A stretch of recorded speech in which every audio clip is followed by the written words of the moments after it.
Hello everybody, thank you so much for being here. My name is Peter Anderson. I'm a computing support specialist and XR technologist here at Thomas Jefferson University's East Falls campus, and I am so excited to be demonstrating for you today our newest cutting-edge tool in the realm of XR, extended reality. What is extended reality? Extended reality is using computers to generate environmental imagery at varying degrees. It covers these three technologies: augmented, mixed, and virtual reality. Begin with augmented reality. These are tools that we're already using today with our smartphones.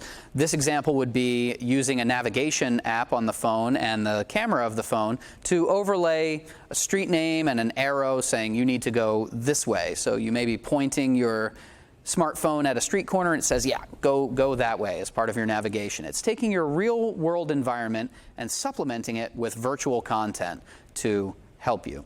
This would be another example. This is a Swedish furniture app that allows you to look through products and then select one, and then using the cameras on your smartphone you can place the object into that space, and then as you move through the space with your smartphone and your cameras you can realistically see what the object would look like in that space. So it's creating a virtual object and placing it into a real space, and you can find out if you like this particular stool or if your cat likes it. In this case, I think they might be indifferent. Pokemon Go might be the most widely used example of augmented reality. This would be an example of mixed reality. Here the demonstrator is using the Microsoft HoloLens 2 to interact with virtual objects, so those are computer-generated objects, in a real physical space. And this goes beyond augmented reality in that you may have objects in the physical space that affect the virtual objects that are being generated, and even have virtual objects that may have an effect on real physical objects. Say if they're being controlled by a computer, perhaps you could use the virtual control to affect a real-life object. So augmented reality taken a step further. And then the third technology, virtual reality. And that's what we're going to be demonstrating today. This creates a completely artificial environment and places you into a simulated reality that is completely distinct from the reality that we occupy now.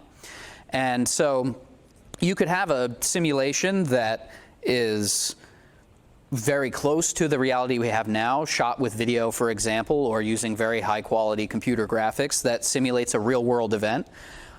Or you could have a simulation that is completely fantastic in every way and can take you to worlds yet to be conceived by anyone, and it's a total fantasy environment, and everything in between.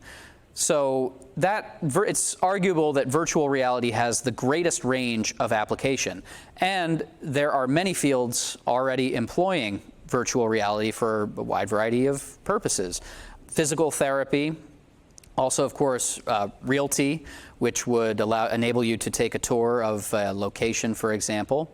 You've also got applications in architecture where an architect could create a 3D model in the computer of a space, and then the user of VR could enter that space and see what it feels like to be in that space prior to any physical construction occurring.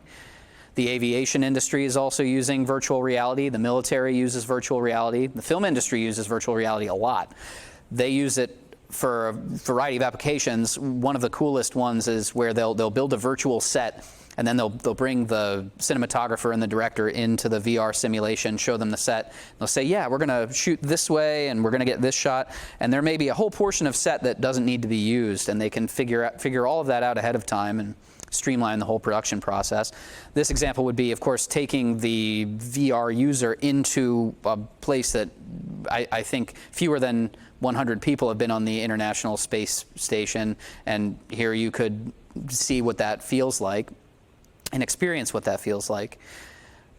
Given the broad spectrum of possibility in VR, its applications in education are really limitless, whatever your imagination can think of. It's also used in mental health and treating people with PTSD, as well as phobias, or a means to practice exposure therapy in a very safe and controlled way. You could put someone into a simulation that presents them with a challenging event or a challenging environment, and then talk them through it in a safe way. Also used to treat people with chronic pain. This example is really fascinating. There is a video that accompanies this article that I watched, and the simulation occurs from the perspective of someone who is at the end of their life in hospice care, and the viewer or the experiencer, when you have the virtual reality headset on, you are experiencing what it's like to be in a hospice bed surrounded by loved ones and friends, offering comfort and telling you it's all right to let go, and really rather profound experience through this simulation. And it's really incredible how powerful it is. You might not think it to be something that would have a deep effect, but it really does. And it is that depth that is what makes me so excited to present to you today our virtual reality system that we will be releasing in September for broad use, and training will be going on during the summer. So please look in the description below for contact information about how to set up a training. And it's a system that we call MERLiN, the Mobile Extended Reality Learning Nexus. Now, the I is presently silent. I say that it stands for in your face because, of course, that is where the visor goes, but officially that's not yet been adopted. But I am just so excited now to present to you our newest and, I think, most magical learning tool that the IS&T department is so happy to bring. So without further ado, I'm going to show you the MERLiN system.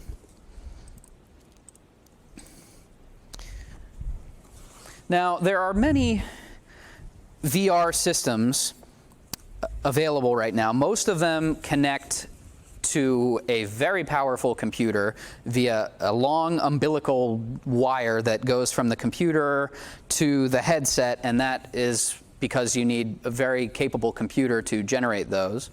There are also new headsets out. One of the most popular is the Oculus Quest 2. That's what we include in our kit, because this can be used independently of any computer. It can be used by itself, or it can be tethered to a computer. And the big advantage of a headset like this is it doesn't require a computer with lots of wires and at great expense to use it. Now, in our case, we have the best of both worlds, because we do have a very powerful computer that fits onto this backpack via short cable. So you actually get to use a powerful gaming PC without the fuss and muss of all of those wires. So let's assemble it now, shall we? So the first thing we'll do is put in these batteries, because the computer uses a lot of power to generate those high-quality graphics. Now we'll take the computer out of its charging dock, and let's see if I can get that on there. And we have our short little cable that connects the computer to the headset, and then we'll put the backpack on. I can already feel the magic starting to surround me, which is very encouraging. Oh yeah. Then the computer connects to the VR headset, and then I'll just get these controls on before I put the headset on, and we'll jump right into our first simulation. Here we go. Now, I'm going to be entering a different reality for a few moments, so please bear with me while I get the simulation prepared.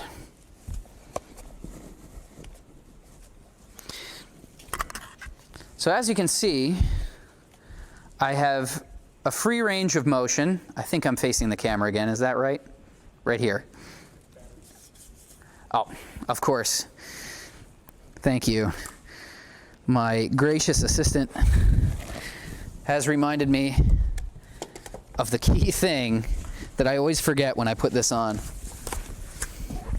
And that's to attach the batteries. Otherwise, this would be a short demo. There we go. Yeah, you know what? The magic was not at 100% yet. And now it is.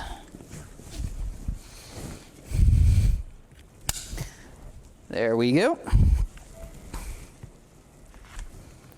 Get our cable reconnected. Excuse me. Okay.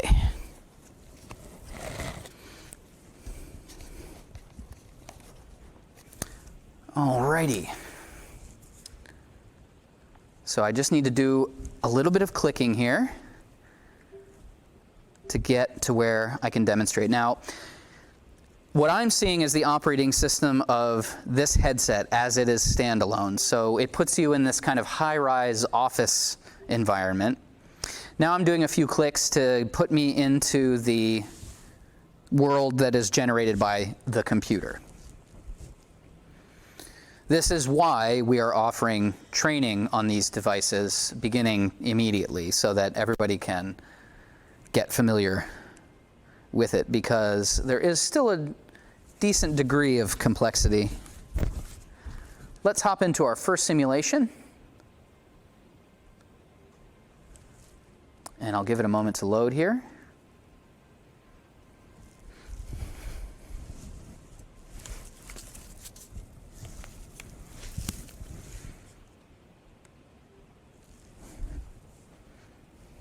I think it's working. Ah, beautiful. This is the first app that I ever used in virtual reality. It's Google Tilt Brush, and it's a beautiful app to bring to someone who's interested in virtual reality because it is a very shallow learning curve. You can really get a grip on it very quickly. It's very intuitive, and it is so much fun.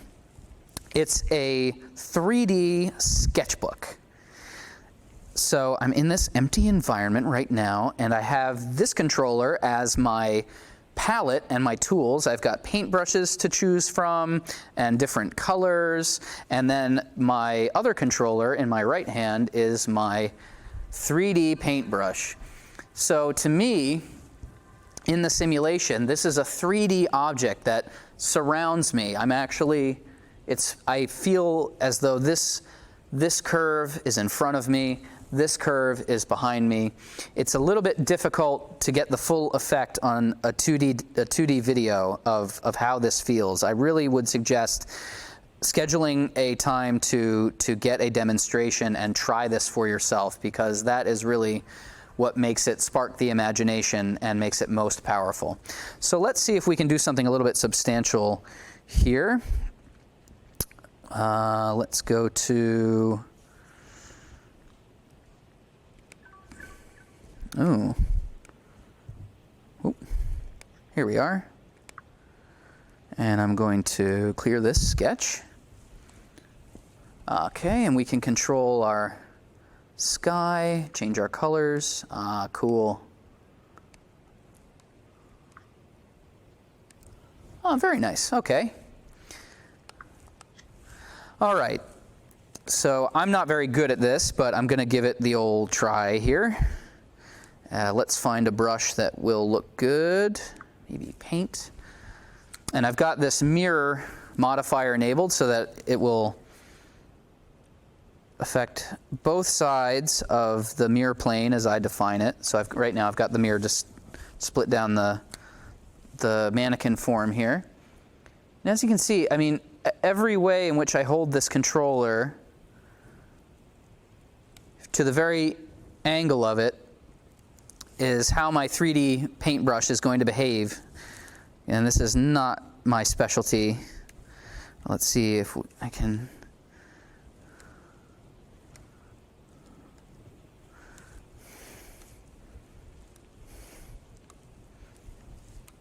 Yeah, fashion is not my major. However, someone who has a knack for this, I think, would get the hang of it very quickly. So think of a time you've had a sketchbook, and this is a 3D version of a sketchbook. And to me, in this simulation, and I don't have to be stationary. I can actually, let's see, get that out of the way. I can actually walk around this object, and to me, and my senses, this is a real object in the room. And really, the applications for this go, of course, beyond my ridiculous design here. I'm going to load a preloaded sketch, whoops, from someone who's very good at this application, and here it is. And when you load one of these preloaded sketch, it actually it builds the sketch in the order that the artist generated it. So they've generated this figure, and then they generated this environment around, lighting effects. I'm just going to quick load this to the end. And what they ultimately created was really a full environment.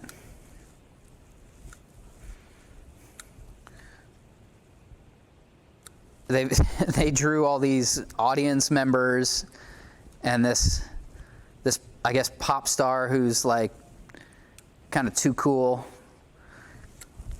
And you really feel like you are in this other space with this program that is as easy to use as a sketchbook. So it's a wonderful introductory app, and it's a really fantastic way to start to fire the imagination in VR. Now, if my director could just point me into which way is the camera, so I make sure. Right, this way? Oh, wonderful. This is so cool. So why don't we move on to our next app. I'll see if I can get out of here. And we're going to load an architectural application next. So I really do enjoy demonstrating Tilt Brush because it's accessible to really anyone that you'd want to put into VR.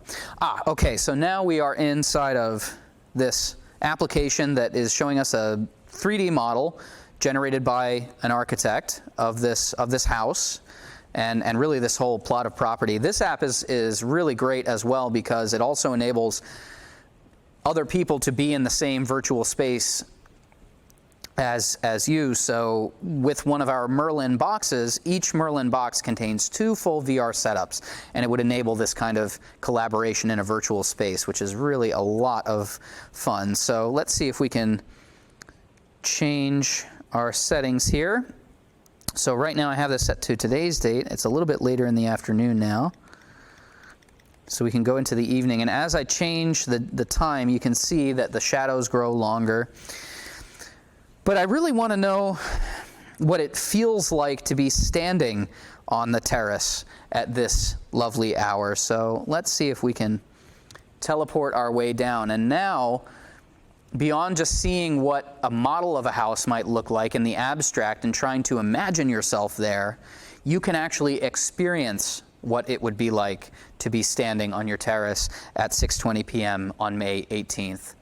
And again, I'm not tethered down. If you have some space, you can walk around and actually feel what it's like to walk about whatever space it is that you have designed.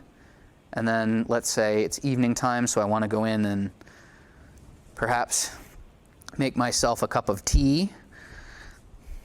So I go down the stairs here. I say, okay, wow. I'm getting really beautiful light at 6:20 p.m. Let's see, 6:30 p.m. here in my kitchen in late May. Let's go here and fill up my kettle, put it onto the thing and set my timer, and then why is it always so messy in here, and and then I find my tea, but I can actually feel what it's like before a single bit of construction begins. You can know what it feels like to be in a potential space, or in a space that already exists that may need to be altered.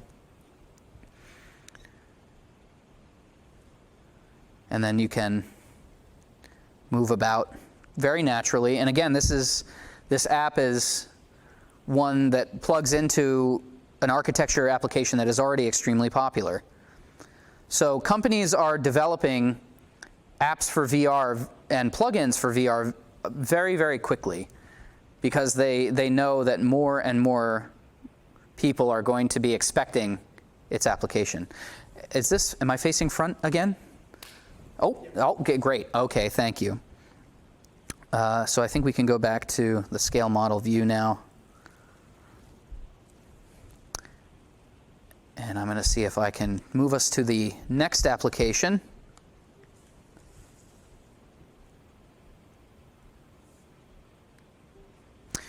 All right, let's see. The next one I would like to show is perhaps my favorite. And we'll see, it should be loading now. But that app is Google Earth for VR. And this app is like Tilt Brush. It's accessible, and it really is, I find, very inspiring. Because to me, there's nothing more beautiful and fascinating than our universe, and our planet Earth is just so gorgeous. And because of the work that Google has done to map the entire planet,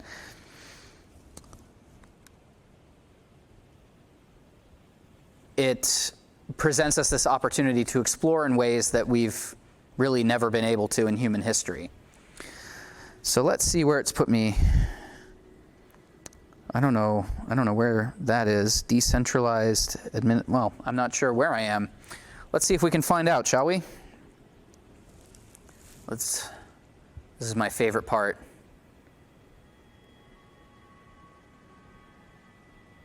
Oh, okay.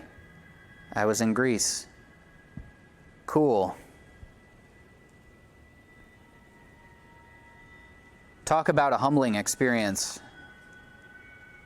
to be able to zoom out of the planet like that. Let's go to where we are right now. Let's see if I can zoom in on target here.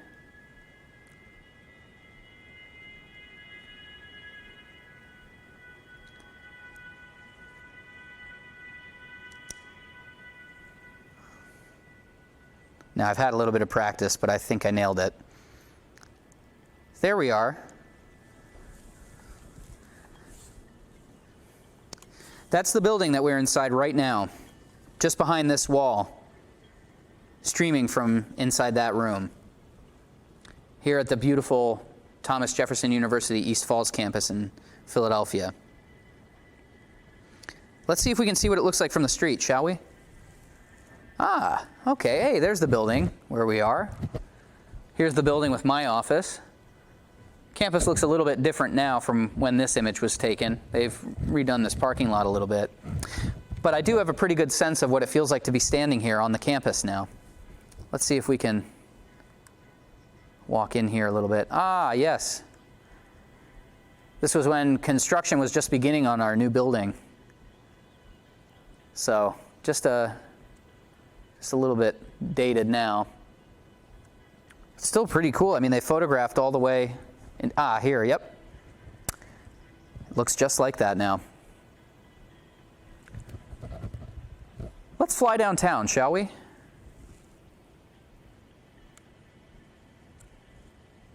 There we are. Now, it's blurred my periphery to help prevent motion sickness. And it's doing a pretty good job. I think it's doing a pretty good job. I do feel as though I'm flying, and I feel pretty good about it. Here we are. It's loading in all of the resolution here. Wow. I'm above this little park here. Oh, there's the art museum. Let's go check it out. Oh, let's see what it's like to stand right here and also be 12 feet tall. Wow. Philadelphia skyline.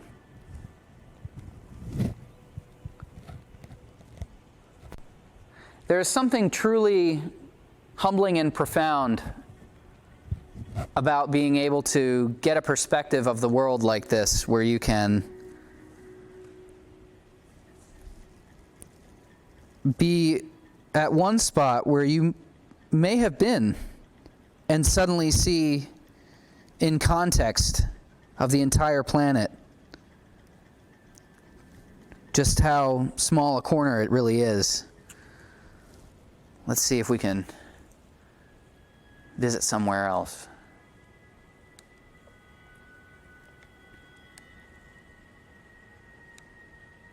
Across the world, perhaps.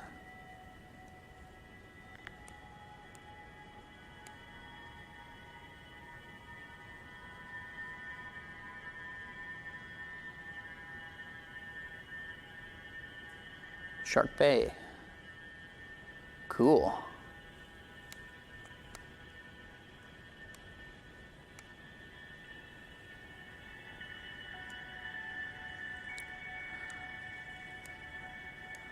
I mean, I could truly do this all day.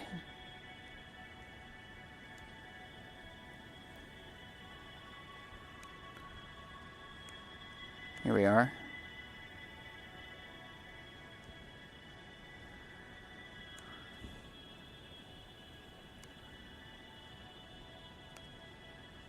Island of Hawaii. There we are, Honolulu.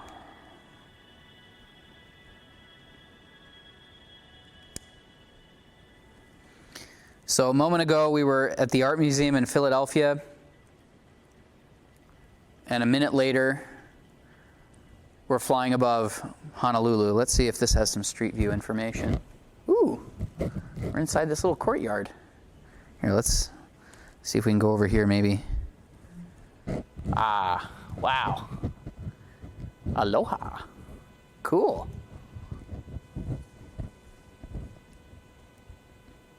And the applications, even for just this one app, that is, it's either free or very inexpensive for VR, is remarkable. The ability to traverse the entire globe and actually know what it feels like to stand in a particular place.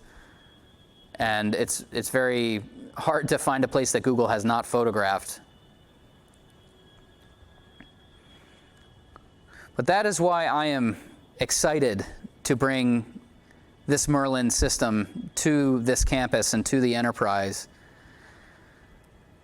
because the implications of being able to create a simulation of anything across any discipline and share that with people is so significant. It's going to change how we use technology to connect with each other and to learn. Good now? Thank you. I do need to be facing the audience to say this important bit. It is going to change how we learn and connect with each other, because it can affect us in deeper ways than any other mode of learning that I've yet to come across. So we're very excited to bring this system to this enterprise. It'll be available for rental in September. Trainings begin now. So please check the description for contact information to schedule a time to try this out and to learn how to use it, and see how it will fire your imagination and the imagination of those that you can bring it to. Thank you so much for joining us today, and I look forward to working with you soon.